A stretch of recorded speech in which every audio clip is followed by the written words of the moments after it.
Using Wavetool has really streamlined the way that we work as a team. It means that we can really get the most out of the people that we have working here in the theatre. It means that my job front of house is made easier and more consistent by streamlining the workflow of the people backstage. We can be working at the radio rack or we can be working on an iPad. Doesn't matter, because we are still achieving great results. What I really like about Wavetool is how instant it is to see problems and an overview of the RF system. It's also brilliant for outsourcing the help that we need to deal with our system and make the show run more smoothly. I also enjoy the snap, crackle, pop function. It means that teams are able to find out what that noise is that's happening backstage, even if maybe they weren't at the rack when it happened. We chose Wavetool over other products because it brings all of the features that we need into one piece of software, and our operators don't have to switch between other bits of software to make that work. The thing I like most about Wavetool is that it's a cohesive product that brings all of the information that show crews need to be able to monitor their RF systems effectively. Well, the favorite feature of Wavetool would be probably the solo function, because you can isolate channels. Also, the fact that you can monitor multiple RF through the same platform, regardless of the make and brand of the RF, it's pretty powerful.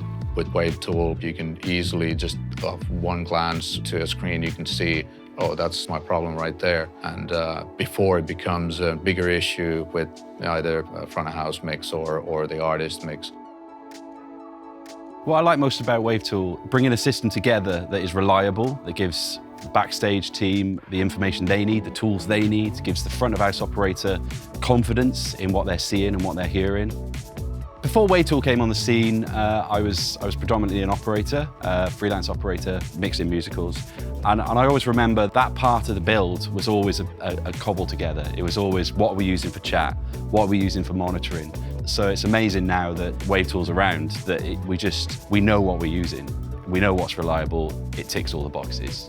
I remember doing one show probably about 10 years ago where the communication part of the sound team software wasn't thought about.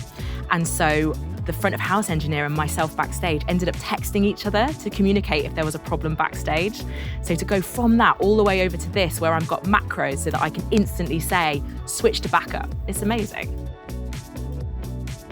I'd recommend Wavetool because why spend time thinking about your monitoring situation? Just have something that works and spend your time looking at creative things like your mic positions and like how the show is going to sound. It's just nice to just know that what you're using is the right tool for the job.